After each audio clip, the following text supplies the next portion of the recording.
Que Dios les bendiga, les saluda el pastor Orlando Granados y bienvenidos a este tiempo devocional de la palabra de hoy. Y bueno, hoy vamos a estar hablando sobre 1 Timoteo capítulo 4, en su verso 1 al 6 y al 7, porque realmente es bien interesante este tema porque, bueno, también aborda lo que va a suceder uno de los espíritus, que se va a manifestar con mayor fuerza en los últimos tiempos. Y dice así la palabra de Dios en 1 Timoteo 4, 1 y versos siguientes, hasta el 7 creo que voy a leer.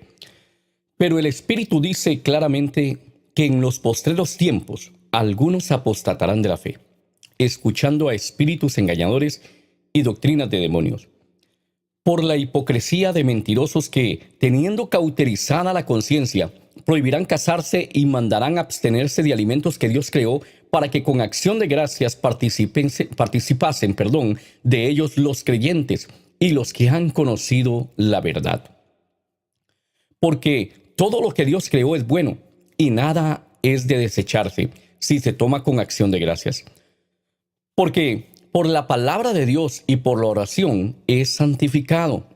Si esto enseñas a los hermanos, serás buen ministro de Jesucristo, nutrido con las palabras de la fe y de la buena doctrina que has seguido. Desecha las fábulas profanas y viejas. Ejercítate para la piedad. Este es el consejo, una vez más, del apóstol Pablo a Timoteo. Una de las cosas que le advierte el apóstol Pablo a Timoteo es sobre el espíritu de apostasía.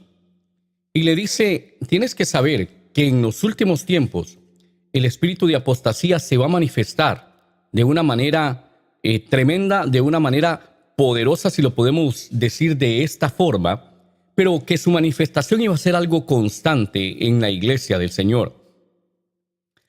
Ahora, usted me dice, pastor, ¿y qué es la apostasía? Bueno, la apostasía es la renuncia de las creencias religiosas. También se usa dentro de lo político, también se utiliza para hablar cuando una persona cambia de creencias políticas.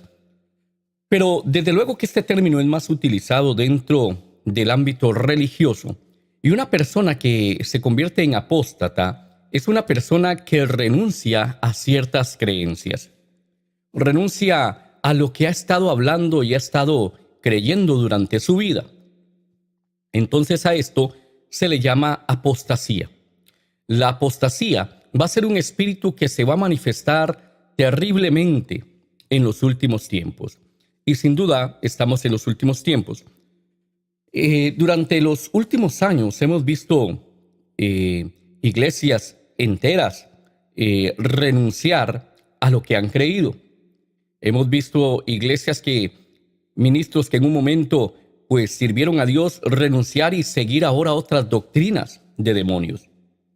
Hace algunos años tuve la oportunidad de estar en Asia, en uno de los países asiáticos, y estando yo con un grupo de pastores y ministros de diferentes partes del mundo, el primer día de la actividad, comencé a observar que algo no andaba normal dentro de esa actividad.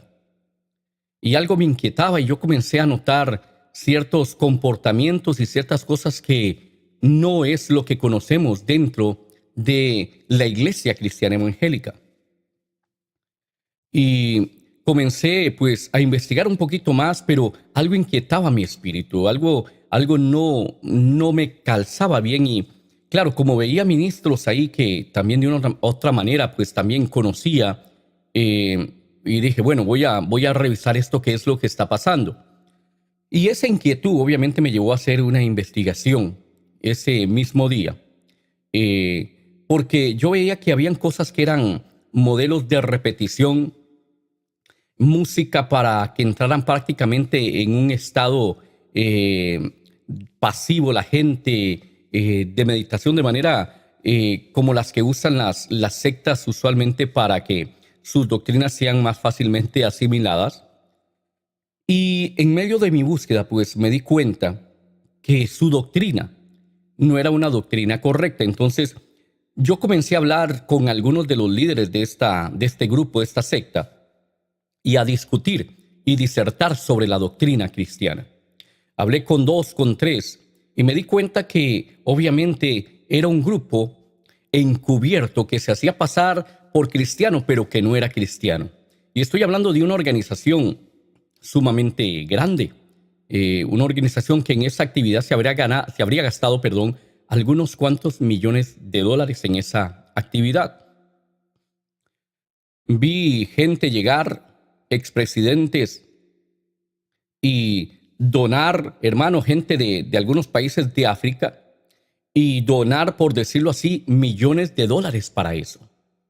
Donaban millones de dólares para eso. Uno decía, acabo de dar 2 millones de dólares para esa organización. Y lo que esta organización estaba haciendo es introduciéndose en los países con una doctrina encubierta, con enseñanzas encubiertas. Y eso me recuerda mucho lo que dice la palabra, porque en esa actividad, hermano, yo observé, no me lo contaron, yo lo observé a ministros, pastores, apóstoles o gente que se hacía llamar apóstol con iglesias ya de cierto tamaño grande, algunas organizaciones con más de 200 iglesias, renunciar a lo que siempre habían predicado y decir, ahora veo que lo que es la verdad es lo que hemos aprendido aquí. Y yo me quedé pasmado al ver eso. Me quedé pasmado al observar la apostasía en primera plana realmente. Y recuerdo que yo discutí con uno de los líderes de este país y sobre la doctrina, porque ellos negaban la eficacia de la cruz. Ellos negaban que la obra de salvación se concretó en la cruz del Calvario. Más bien ellos hablaban que la salvación y la liberación del mundo fue en el bautizo del agua con Juan el Bautista. Estos son doctrinas engañadoras. A esto es lo que el apóstol Pablo se refiere. Yo ese día dije para mí, le dije a otro amigo, yo creo que estamos observando el movimiento de los últimos tiempos. Lo que el apóstol Pablo en Timoteo, capítulo 4, verso 1 en adelante, le advirtió sobre los últimos tiempos. Y ese día, obviamente, mi espíritu quedó preocupado también de ver las estrategias del enemigo, porque pude ver las estrategias del enemigo desde adentro, porque me pasé unos días ahí observando y discutiendo con algunos de estos líderes. Recuerdo que a un amigo y a mí nos llevaron e inclusive a comer, hermano, carne de res, que en ese país es sumamente cara, con tal de convencernos sobre las doctrinas. En el caso mío, me llevaron al encargado de lo que era Inglaterra también, este amigo y a mí, y uno de los más fuertes, que era el líder de la India. Y hermano, nosotros lo único que hicimos fue bendecir los alimentos y comer la carne. Y como decía mi amigo, salimos como ninjas de ahí. Pero yo salí pensando y diciendo, si la iglesia cristiana, si la iglesia evangélica no tiene buen fundamento de la palabra de Dios, va a ser arrastrada y en determinado momento va a estar renunciando a ciertas cosas que ha creído. Esto se llama apostasía. No se puede ser un apóstata sin antes haber creído, en este caso en Jesús y en las doctrinas de Jesús. Pero la apostasía sin duda es un espíritu que se va a manifestar terriblemente en los últimos tiempos. Y si la iglesia cristiana no tiene buen fundamento de la palabra, entonces va a tener serios problemas para discernir. Porque yo le voy a ser honesto, habían muchos pastores ahí. Pero uno con el que compartía habitación, que era un hombre que lo trajeron de New York, este hombre con el que compartía habitación el primer día, hermano, yo no sabía ni quién era. Él decía que era un ministro, pero que estaba en ese lugar porque él veía que ellos le podían ayudar financieramente. Y sin duda es una de las estrategias del enemigo, hermano. captar la atención con un ofrecimiento de algo. Y esto es una de las cosas más tristes que uno puede ver en la iglesia del Señor. Y este hombre me decía, estoy aquí por esta razón, pero no había observado lo que yo había observado, sin duda, o no le había preocupado que ellos pensaran diferente a él.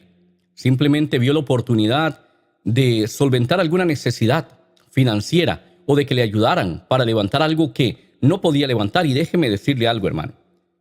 Si uno como pastor no puede o no se levanta a la iglesia, por decirlo así, o no ve los recursos que necesita, yo le soy honesto, yo me preguntaría si realmente este hombre o esta mujer es llamada a ser ministro de Dios y hacer la obra pastoral. Porque Dios al que llama sostiene y ayuda en todo. Yo lo he visto como misionero, lo he visto aquí en Inglaterra. Cuando yo llegué aquí no tenía ni dónde dormir, no tenía una casa, no tenía nada, pero el Señor fue proveyendo todo lo que necesito y lo que he necesitado siempre. Dios al que llama sostiene y soporta, pero al que no llama, eso ya no es un asunto de Dios. Si alguien se llamó por sí mismo y se hizo el autollamado o fue por otra razón que está en el ministerio, Dios no tiene por qué seguirle el cuento o su capricho. Pero la iglesia del Señor, hermano, tiene que tener los ojos puestos en Jesús y saber que el Señor es el proveedor. Él dijo, yo soy Jehová Jireh para ustedes. Saber que Él es el proveedor de todo lo que necesitamos y nunca, nunca, nunca comprometer lo que hemos creído. Porque cuando uno va al libro de Génesis, hermano, en el capítulo 3, uno puede observar cómo Satanás, en forma de serpiente, pues comienza a meterle enseñanzas incorrectas a Eva. Cuando usted vea una serpiente en un sueño, desde luego, o en una visión, usted va a saber obviamente que esa serpiente representa a Satanás, pero representa a Satanás en modo engaño. Eso es la forma como Satanás se presenta en modo engaño. En este caso, en el jardín, en el huerto, se presentó como una serpiente con el único objetivo de que Adán y Eva renunciaran a lo que ya habían recibido de Dios. Y cuando usted ve la estrategia del enemigo con Eva y con Adán, se da cuenta que lo que él hace es un engaño, son mentiras encubiertas. Le habla parte verdad, pero le habla detrás de la verdad una mentira escondida, hasta que el hombre llegue a hacer lo que Satanás quiere. Ahora, la forma como trabaja Satanás y trabajó en el huerto del Edén es la misma como hoy día se mueve. Va a hablar alguna verdad para captar la atención, pero detrás de esa verdad va a hablar mentiras. Por eso es tan importante conocer la palabra de Dios. Fíjese que aún en el primer siglo de la iglesia, donde algunos apóstoles todavía estaban con vida, como el apóstol Juan, ellos tuvieron que enfrentar gente que estaba enseñando cosas que no eran correctas. Ellos enseñaban que Cristo no había venido en carne. Algunos se levantaban enseñando cosas como estas. Y los apóstoles a esta gente tuvieron que confrontarlos con esas enseñanzas y rectificar dentro de la iglesia del Señor la doctrina correcta o la sana doctrina.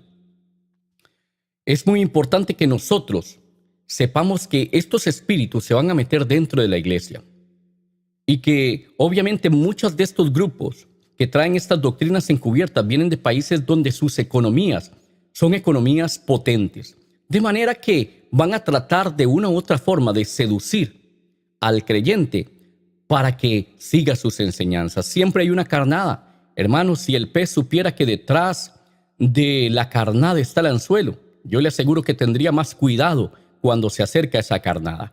Pero como el pez solo ve la carnada, se lanza de un solo bocado sobre esa carnada y queda prensado. Y eso le pasa a muchos creyentes, que se lanzan de un solo bocado porque hay algo que les atrae y de pronto quedan prensados o quedan atrapados en ese anzuelo.